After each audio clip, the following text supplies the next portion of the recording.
Welcome to another episode of Women Investing in Women. Raman and I are excited and take such great joy in presenting to you conversations with different women every week to showcase how they are investing in other women and how other women have invested in them in countless ways, so that every woman, as she takes her journey, is being lifted up and is lifting others up. There is this notion that women don't naturally lift each other up, amplify each other's voice, and celebrate each other, specifically when it comes to careers and success. Women are very good at helping when a woman is in crisis or woman needs help, but never on the other side of that crisis when she's triumphant, when she's successful, when she's accomplished something. The women don't go for the journey with them and support them and amplify them and celebrate them. So we want to create a sense of awareness, because being aware is the first step of transforming that kind of trend to something more positive. And once we create that awareness, how do we role model? How do we celebrate? How do we amplify? And how do we create that lived experience so that as we celebrate every woman, the woman can go and celebrate others? So today's conversation, we are going to be focusing on how do women build the families wherever they find themselves, in whatever structure of a relationship they're in. How do they become that center of peace, that center of anchor? And how do they build a family around? And you have families that are newly starting, you have families that are Brady Bunch, his and hers and ours, and everything else in between. And how do women come together and find it in them to make this work is going to be the centrality of today's conversation. And you're going to absolutely love our guest today. Robin, take it away. Thank you so much. I am so excited to introduce May Simpson. I really just met her a couple of weeks ago at a David and Carol Bayer, the Powerful Living Experience conference. And while she was there, she talked about how she helps blended families. In fact, her business card said, "Life in the Blender." I thought that was such an interesting concept. And so I really reached out to her and said, this is really fascinating what you were doing, because bringing different families together and trying to form a new unit can be very highly challenging under the best of circumstances. And I believe that not always, but oftentimes it's the woman who is trying to massage things and bring things together. Of course, you need to have both. So I wanted to invite May on and have her talk about this concept of blended families and how you're able to be successful at that. The women can be successful at that. So why don't we start off by May telling us, how did you get into a situation of a blended family, and what made you think about, hey, I can help other people, other families? Well, first of all, I want to thank you for having me on this podcast. So I was 30-year-old. I found myself divorced. I had 2 small children. My ex-husband walked out. I had a 6-month-old and a 3-year-old. I was devastated. And I went through, I got a lot of therapy. I found second husband came along. When we got married, he had 2 children. I had 2 children.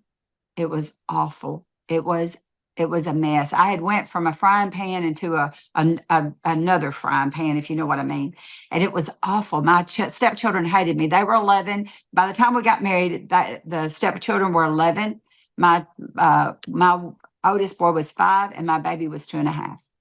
And you talk about hard. It was very, very hard coming together. That's how That's how we merged. Mhm.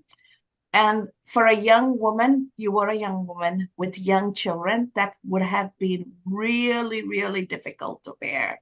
What was your support system like as you went through that process? And what enabled you to then change that situation and turn it around? My husband, my husband was a good father. He loved his children and he was dedicated to his children. He was dedicated to me. He was dedicated to our family. And I was ready to bail. I was like, I cannot do this. You know, when you have children look at you and say, I hate you, that hate is a hard word. It's a harsh word. And when you have someone look at you and say, I hate you, you're like, I'm not going to stay in this. But my husband was dedicated to our marriage. He had been, previously married. And we had made the commitment to merge and make this work. And he said, I'm not going to let you leave. And so we got counseling. That was the straw that held us together. That when we got the counseling, he asked the magic question. There's always questions that you can ask, but you have to ask the magic question. How do we make this work? And so he asked the magic question and we got the answer. We went to a counselor. The counselor told us, and this is in my book, but the counselor said, write down a list of what it takes to live in your home for your stepchildren and even for my children, because they were stepchildren to him, and make them sign a contract. And I thought that was harsh because that is your children. I thought, there is no way. I felt that I was being unfair to my husband by doing that with his kids to make him choose, but it really wasn't. It was making the boundaries in our home where it brought the peace and the harmony. And so he said, it was this son, the 11-year-old son, that was the hardest. He just really, my rules were just too strict for him. He had freedom. He came with a lot of resistance, and he just didn't, he didn't like our environment, but he wanted to live with us. And so we wrote our rules out as the counselor told us to. He wrote a set of rules to live in our house as the counselor told him to. And when we compared to our rules, do you know his rules were a lot harder than our rules, because he was just begging for the boundaries. He was begging for that support system that he knew he was loved. And that's how we managed to make it work. We had all the children from that point on. And since then, he had the two, I had the two, and we adopted two. And since then, every child has lived by those rules in our home. And that brought the peace and the harmony. That is really, really amazing. I've heard of this before. When the children set down the rules that they want, they're actually harder, more strict than what the parent had in mind. I find that really, really fascinating.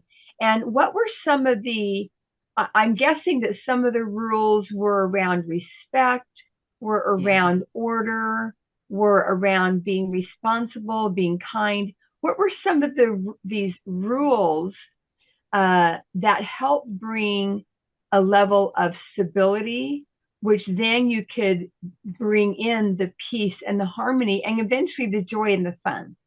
Right. Well, no, I'm going to just be honest. The number one rule was they had to be in church with us, because that was the number one rule, church. The number two rules, they had chores, and they had to be at the supper table at 6 o'clock every night, unless we had previous arrangements or a ball game or something was going on. But those were the major rules. That, of course, we had rules. We had a swimming pool. Nobody could swim in the swimming pool without us home. Nobody could be over, without a parent home. We just had common sense rules, is what I would actually say there were. But the boundaries, because of those boundaries like that, they knew that they were loved. And those were, even if they weren't home on Saturday night, they had to be in church, either our church or a church with someone else, because we felt that helped to bring in the spiritual connection so that we could all connect. And they would have to prove to us that they were in church. And to this day, it's a big joke around when all of we're together at Christmas. They all laugh, and they said, we got most of our whippings was about church. I mean, because that was the rules. And but today they all attend church. That's fascinating to hear how from chaos and anger, just with the boundaries, you were able to build something harmonious. And you bring up a brilliant point. Structure and boundaries are necessary for every relationship. Yes. A lot of times, even before the children come in, if the husband and wife have rules of engagement and structure, then that marriage is set up for a equal partnership, right? So you are making me think through a lot of things where same thing happens in business. In any human relationship, structures and boundaries are important. What was the underlying reason for his children resisting? They were obviously older. Were they angry that you were trying to replace the mother? What was the psychological underpinning? And how did that underpinning shift with the rules in place? Yeah, I didn't know this until years later, but the son actually thought that I had something to do with his mom and his dad separating. I didn't even know their dad at that time. So there was an underlying factor there with him that I didn't know until years later. But and he actually even thought that my youngest son was his brother. But we did not even know each other. We didn't know each other until a few years after they were divorced and after I was divorced. But that's how children's minds play. They will play games with themselves that because they want their parents together, they will make things become real to them. And he did. But that child is my child today. All six of them are. But he was the one that was the most rebellious. A big reason was because I was religious, and he came from a background. They attended church, but they didn't have rules as far as and he didn't like that. He bucked up about with that really bad. But today, when he calls, who he calls? He calls me. He doesn't call his mom or his dad. He calls me, and he is my son today. It's just it. And the thing is, he wound up in a step parent role. And because he had gone through that step parent role, those stepchildren are dedicated to him today. They are, they just absolutely, they see him as his dad. And it's all because the way it was set up through me with him, that he became my son, they became his children. And it's just a downfall. It's a ripple effect. When you have, like you said, rules in your workplace or in your home or with your relationships, it all sets the boundaries where the ripple effect can have effect with all proceeding out from there. Mm-hmm. That's really beautiful. And it makes a lot of sense. I kind of have two questions, and I don't know if you want to answer them both or let Cass ask one of them, but I'm wondering what shifted inside you, because obviously we each are part of the problem and we each are part of the solution. What was it in you that you needed to shift so that you could be part of the solution? And then my second question was going to be, and then what caused you to want to reach out and help other families? And now you have this business going, helping, these blended families. Okay, I can answer both of those if it's okay. The shift came in me because my husband proved to me he loved me. I was ready to bail, and as a young girl, I used to hide and I kept my voice quiet because I was an eighth child. So my dad came back from World War II. I had a lot of fear because he had PTSD. We didn't even know what that was back in those days, when I was a kid. And so I had a lot of fear. But because my husband said to me, we're going to be the old couple on the front porch, rocking and talking about our life, and we're going to make it work. Well, that put such a calm in me that I realized that will be us. because when I wanted to bail, I was ready to bail. If you've ever been ready to bail on something because it's just too hard, you understand. And most all of us have been there where it's just like, I'm not doing this. But when he settled that with me, first of all, that we're here, we're going to make it work no matter how hard it gets. That decision, everything does start with a decision. And that decision, not just at the altar when we got married, but that decision at that point when I was ready to bail, that locked it in, that I'm like, okay, we're going to make it work.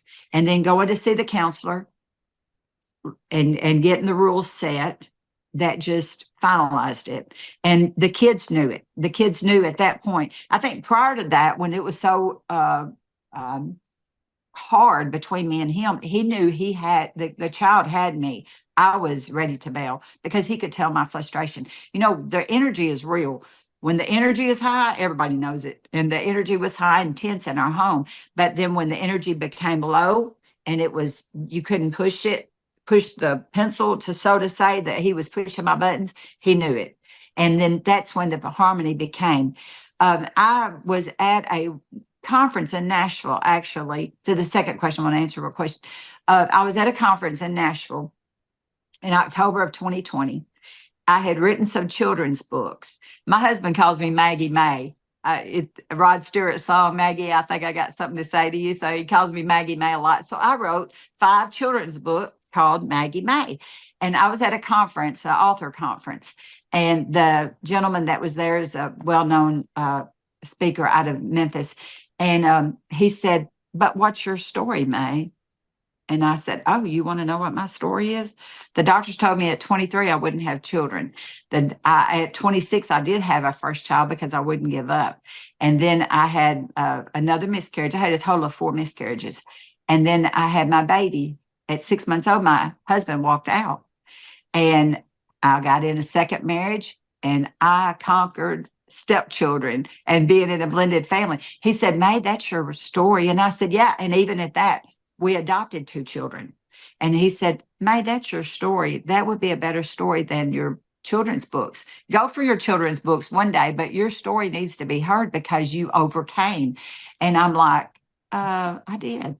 And at that point, we were talking about your voice being heard and how that, your story is only your story. Our story that we each individually have is only our story. And he said, "You need to share this with other people because there's other people struggling." I wish I had had my book 32 years ago. It would have been a whole lot easier. So I put it on paper and I got the book out and here we are. That is fantastic. And I can hear the joy in your voice. And it truly must make you really at peace because you have taken this challenging situation and brought your own family together. And now you're taking from that lived experience to help others. When you are coaching and helping others bring blended families together, what are some of the challenges you are seeing and how are you guiding them to overcome those? The biggest thing is the boundaries. They do not have the boundaries identified. That's the biggest challenge that I see is the perimeters are not set. And once the perimeters get set and the parent and the child are well aware, it makes life so much easier. In my book, all 5 boys, there's 5 boys and 1 girl, and all 5 boys wrote their story in the book of being in a blended family. And the daughter did not. She's the reason why we had the 2 adopted boys.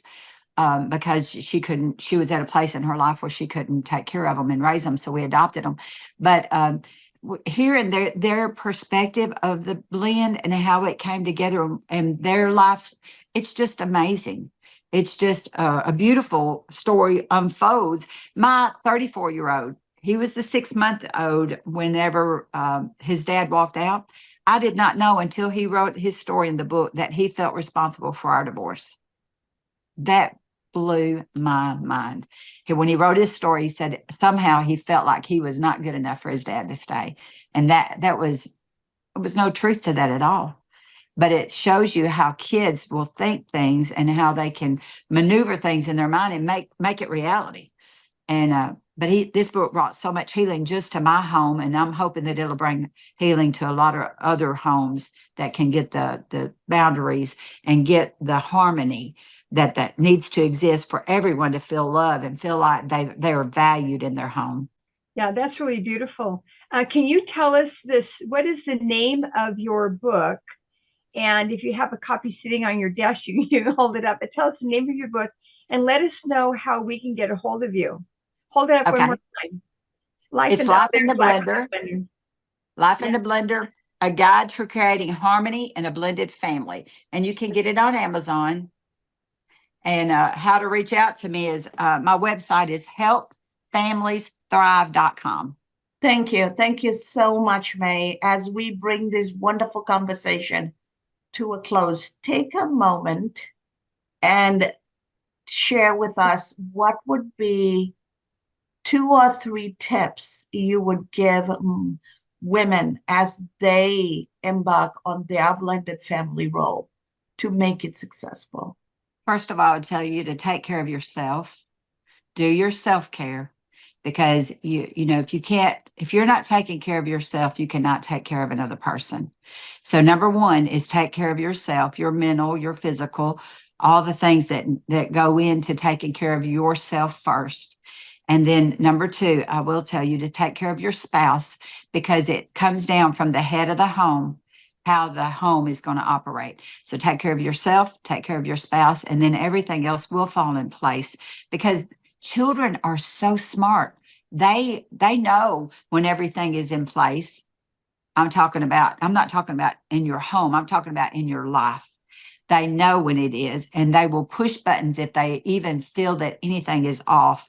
And partly because they want the stability and they want to know that everything is okay. So if you take care of yourself, take care of your spouse, love those children, love them, because as the best book ever, the Bible says, love covers a multitude of sins, and love prevails. It will definitely prevail. Thank you so much, Mary. Robin, as we bring this conversation to an end, any thoughts you have on blended families and the topic we've been talking about today? Well, I am just very in admiration of you and of your spouse. I know that you give the credit to him that you wanted to bail, and he, hung in there. But ultimately, you had to hang in there too, because even though at the time you thought that's what you wanted to do, he handed you a lifeline, but you had to hold on to it. And so I'm really proud of the fact that you held on to that lifeline. You went through the hard times. You made the changes that you needed to make within yourself and within the family. And now you're enjoying the fruits of your labors. And I would just say that I think that people throw in the towel too easily. And if they can, one of the very first things that I learned when I got into marriage counseling was, if you had not married the person you married, you would have married someone just like them. And so the issue is, why am I attracted to that kind of person that I married? Why is that person attracted to me? What do I need to change about myself? It might be standing up for yourself, finding a voice. So I really believe that that there are many, many, many instances where just hanging in there, looking in the mirror, how do I need to change, and then reaching out and getting help, that would solve a lot of problems. So anyway, I'm just really in great admiration of you. Thank you. Thank you so much, Robin. May, we appreciate you making the time to share your wisdom, to share your life journey, and what made it work. Because this is a very personal conversation, and you are sharing it in a way that others can take from this and truly build a better life for themselves. More than 50% of families are blended families in the world we live in today, and it's not just in the United States anymore. It's becoming a very global thing. And so this, you have provided a blueprint for others. And I am so grateful for that. And to all our audience out there, this is about any relationship. Take a moment and truly think about the boundaries we're setting, because we are setting boundaries to tell other people how we want to be treated. And ultimately, that becomes the secret. And when we tell people how we want to be treated, people know how to treat us. And the reality is, we can't change anybody. We can only change ourselves. And how do we go through that process of changing ourselves? And as we transform, those around us are going to transform too. And that ultimately is what makes relationships work. Go out there and create those blended workplaces, blended families, create blended communities. We live in a society where everything is blended. And let's make this work for us, because nobody else from the outside is going to come and make it work for us. We got to take that first step, go to Mary's website, read the books, learn the tips. You know what? Feel the magic.